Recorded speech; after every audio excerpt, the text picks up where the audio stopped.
The EU's climate body has said that July 2023 was the hottest month ever recorded, setting another landmark in the year global warming became almost impossible to ignore. The streets of Athens are less busy than usual. July has been confirmed as the hottest month on Earth since records began in 1940, according to the European Union's Copernicus Climate Change Service on Tuesday. Global average mean surface temperature was 16.95 degrees Celsius last month, surpassing the previous record of 16.63 degrees Celsius set in July 2019, the agency's data show. Global average sea surface temperatures continue to rise after a long period of unusually high temperatures since April 2023, reaching record high levels in July. Antarctic sea ice area also reached its lowest level in July since satellite observations began. As for hydrological variables, according to the statement, July 2023 was wetter than average over most of northern Europe and in a region from the Black Sea and Ukraine to northwestern Russia. As such, drier than average conditions were experienced across the Mediterranean basin, with Italy and southeastern Europe seeing the largest anomalies. And to discuss the issue of climate change, I'm joined live from the Masai Mara in Kenya by Dr. Bharat Pankania, who's a senior clinical lecturer based in Bath, England. Dr. Pankania, thank you so much for joining us today here on ANews. I know it's winter in Kenya. It's summer back home for you in England. I'm sure you're not worried about the plants in your garden getting watered adequately, but around Europe, around the world, we're seeing a global heat crisis. What can you tell us about the importance of this and the consequences for Earth? So we live on extremely fragile planet Earth, and I've been reflecting whilst I've been visiting my other home, which is Kenya, and here I am in the Masai Mara. And our ecological systems are extremely delicate, and without a shadow of doubt, we have global warming caused by the release of excess amounts of carbon dioxide further to ourselves within the last 150 years or so, burning that carbon that was locked up in fossil fuels, petroleum, methane gas, and coal.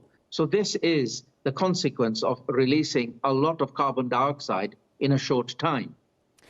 What are the effects on people, on communities? Obviously there are several communities that are at extreme risk here. Who are they? So we're all at risk. The whole of planet Earth is at risk. There is no way anyone can say, I'm okay, I don't need to worry about it. So let me give you an example. We have crops that are grown in one part of the world that are eaten in another part of the world. And with soaring temperatures, plants stop making food, or they also stop incorporating important minerals. So you may get food, but it will be of substandard subcategories, meaning lacking in essential nutrients and minerals. So, and you can have total crop failures as well.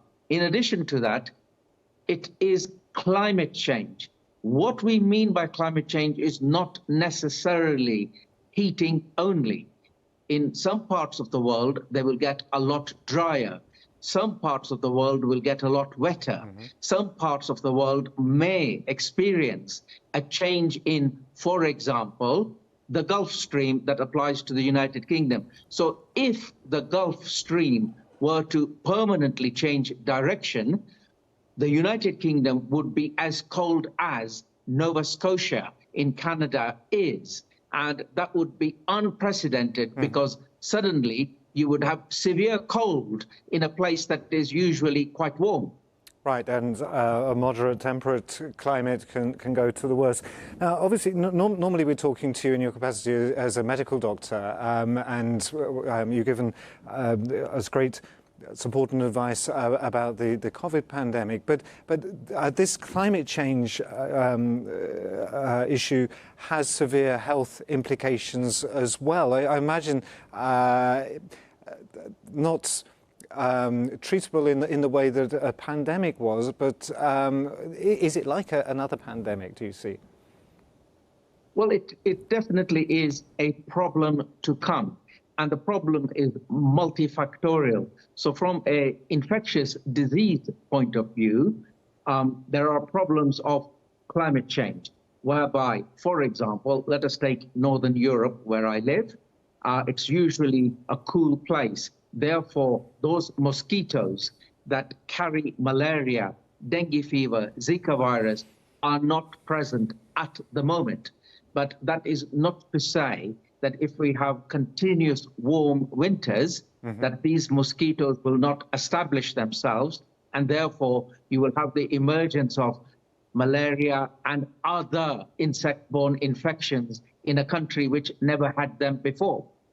So, in fact, the problem of migration isn't just limited to the human effects of migration and the many people that have been displaced, many millions of people who have been displaced, and we've had news about that earlier in this bulletin. But it's also a migration of fish dieback in the Atlantic on the Texan coast, because the water got so warm that the fish didn't have enough oxygen to breathe, and therefore they all died. So yes, there are migrations not only of humans, which will inevitably happen, but animals, birds, trees, and other species, including aquatic life, which will have to move to where they can live.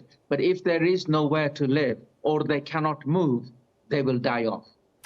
Now, what you're telling us is actually very helpful to understand the situation, because most people, when they hear of climate change, they also associate with the word global warming, and warming they're expecting to see hot weather. Now, we've seen in the United Kingdom that hasn't been the case this past month, a tremendous amount of rain. But the people responsible for helping to guide us away from this coming tragedy are of course our politicians. Are they doing enough to prevent a future catastrophe? No, of course not, Andy. And I say that emphatically because the politicians are elected for their political cycle 4 to 5 years, and they have to pursue those populist policies that keep them in power and keep them from getting re-elected. Whereas what is important and a decent moral thing to do for politicians is to be honest and to say honestly, we cannot carry on burning fossil fuels. We have Prime Minister Rishi Sunak from the United Kingdom talking absolute nonsense when he says we are going to extract more oil from the North Sea. My reasons are that North Sea oil isn't coming to the UK because it is sold on the global market. So whatever the price of crude oil on the global market is the price that the UK pays.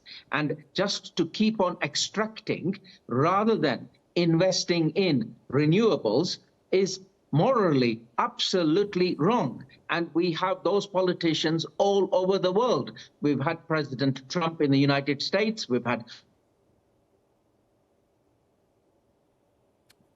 We appear to have lost the connection with Dr. Pankania. The distance from here to Kenya and the middle of the Masai Mara, sometimes it is very difficult to keep the connection going. But some very important information there about the terrible consequences of climate change and, as Dr. Pankani was just explaining to us, the role that politicians should be playing to help protect us from future catastrophes.